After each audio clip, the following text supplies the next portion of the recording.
Thank you, everybody, for coming to the Aaron Torres Podcast YouTube page. If you could do me a quick favor, see that little subscribe button at the bottom of your screen? Go ahead, click that subscribe button. Really does help our channel grow, our audience grow, and I really do appreciate it more than you know. So click that subscribe button. Appreciate your support. Now, here's the video that you came here for. And I do want to talk about a topic that we discussed quite a bit here early on in the season, but maybe not quite as much of late. That is, of course, our old buddy Coach Prime, Deion Sanders, and the Colorado Buffaloes. So obviously, if you follow college football, you know the ebbs and flows of the Coach Prime story over the course of the season. The incredible highs of September. You start out 3-0. You beat the defending national runner-up in TCU. Then you struggle. Then there's the negativity and this and that.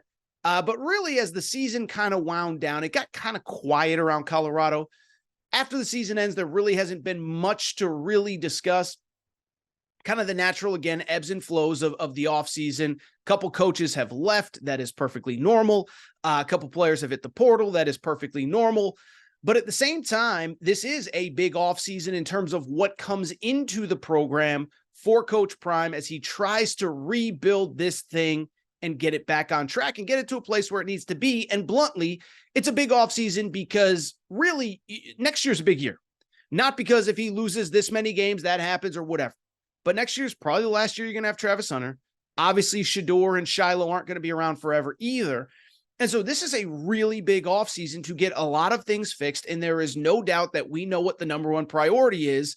It is really the line play, specifically the offensive lines and the offensive line, and defensive lines. Thought it was interesting. Saw an interview with Coach Prime, by the way, a few days ago where he said as much. He said, we got to be able to run the football. We got to be able to stop the run. And so I bring it up. Why I'm discussing today, because did you see the news that came out of Boulder this weekend? If you're a diehard Colorado fan, you may have seen it. If not, you probably didn't. But I thought this was very, very, very interesting and at least worth discussing here for a few minutes, as on the weekend, this past weekend, Coach Prime in Colorado, they welcomed a couple key recruits to campus. One, Draylon Miller, wide receiver, corner type, the Coach Prime type, multi-way player, two-way player. He's from Texas, was committed to A&M, decommitted shortly before Jimbo Fisher got fired. But the other one, and this is a big one. Did you see who else was with him? How about this? Jaquan McCroy, 6'8", offensive tackle, top 150 player in America, committed to Oregon.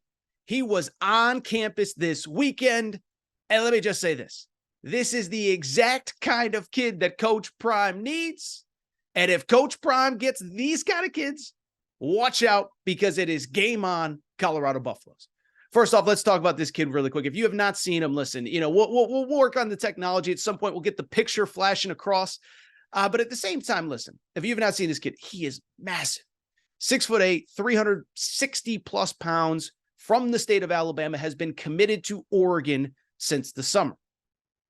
Takes a visit to Colorado, but this is the type of player that Colorado desperately needs, right? He is currently the number 6 ranked offensive tackle in the class, according to 24/7 Sports. I think it's worth noting, by the way, he's ranked higher in some other recruiting services, some as high as like the number 2, number 3 offensive tackle, depending on what service you use. Top 100 player, the number 4 ranked player in an Oregon class that is a top 10 class nationally. So you talk about a kid that Oregon does not want to lose this late in the process, and a guy that Coach Prime got on campus this week.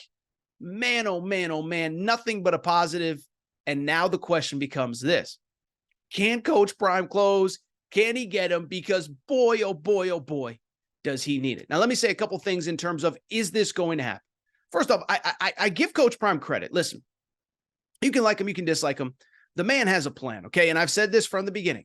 Go back and watch all the documentaries they've done dating back to Jackson State. He did one with Barstool, then he did the Amazon Prime one. I think the new Amazon Prime one comes out here in the next week or two from this previous season.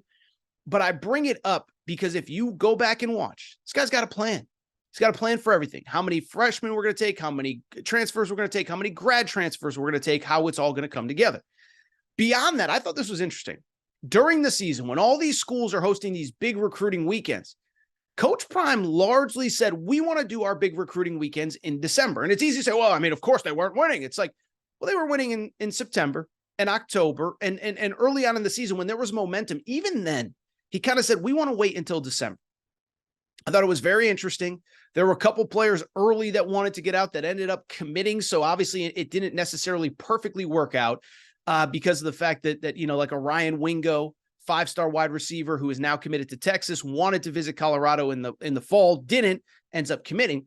But I thought that was interesting and an interesting decision by Coach Prime because most coaches want to get kids on campus during the season, game day atmosphere, all that good stuff.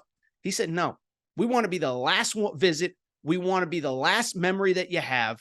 And I want to do it in the off season when I have some time to spend with you. And so we'll see if it works out. I will say this for Coach Prime. Worked out last year. Cormani McClain, remember, was about to sign in December, decides to wait, visits Colorado and whatever it was, I think in early January, ends up committing to Colorado, flipping from Miami. Some of the other guys signed late in the process as well. And you go back to Jackson State. Again, Travis Hunter was set to go to Jackson State or set to go to Florida State, flips to Jackson State. And so I just bring it up because this is his plan. And what I will say about this kid specifically is this. Listen, I'm not going to sit here and pretend that I know Jaquan McCroy. I'm not going to sit here and say that I know his inner interests and workings and this and that. But one, first of all, he had good things to say. He did say, listen, they run an NFL system. His exact quote was, Prime was straightforward. He said, you want to go to the league, he's going to treat you how you need to be treated to go to the league, things like that. And so I bring it up because let me put it this way.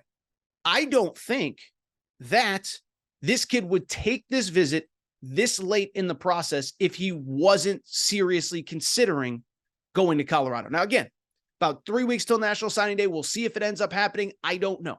I don't even think this kid definitively knows at this point. But if he wasn't considering it at all, I just don't think he takes this visit. There are better, one, you don't have to take any visits at all, but two, there are better places to visit. Go visit Miami, go visit whoever, go visit Alabama in your home state. The fact that he was willing to visit Colorado to me speaks to the fact that he might be seriously considering this thing.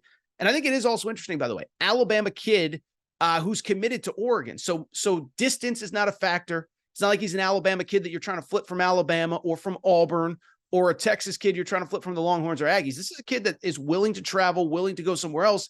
And I think it's a good sign that you got him on campus this late in the season. Lastly, a couple other thoughts.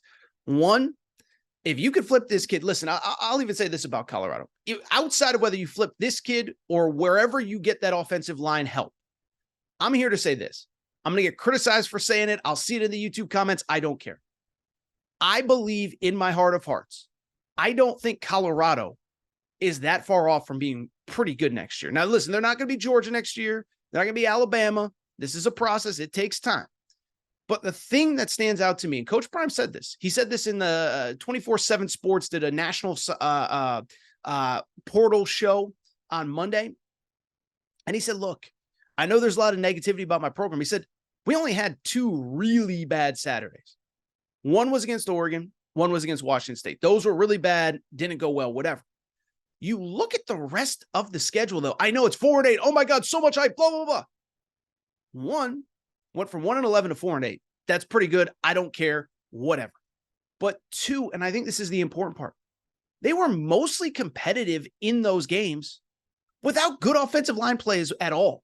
Remember, USC, they had the ball late with a chance to tie the game late. They put up 40-plus points on USC. I don't care how bad the defense is. They moved the ball on USC. Stanford, they were up 29-0.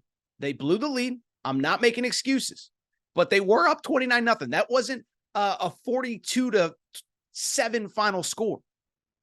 Arizona, 9-win team, walk-off field goal to lose that game. Utah, 23-7, a touchdown differential. And think about that. Of their 8 losses, 5 were by a touchdown or less. So I'm not saying it's pretty. I'm not saying that Coach Prime was perfect. I'm not saying that if he didn't have certain things to do over that he would. I'm not saying, by the way, that he doesn't have to work on the staff, get some guys in, and certainly work the portal and certainly work the high school ranks too. But what I am saying is they're not as far off as people think, and it starts on the lines. Can you get just a few guys? Can you protect Shedeur just a little bit? 131st in rush offense out of 131 teams. 56 sacks allowed, second most in college football. If you can just improve the line a little bit, you're not that far off. And the last thought I would say, I didn't even mention this with the McCroy kid. Think about this. You go to Oregon. Oregon's a machine right now, right? What was the sell to Travis Hunter? Do something different that's never been done before. Cormani McClain. The one thing you can certainly sell to these kids in the portal, there is playing time to be had here at Colorado. You go to Oregon, might be 3 years before you start. Might not be till your junior year before you see the field. There is playing time to be had at Colorado, especially along the offensive line. So I'm not going to oversell this. I'm not going to promise a flip. But if you can get this kid, I think it could be the start of what is going to be a very busy December for Colorado.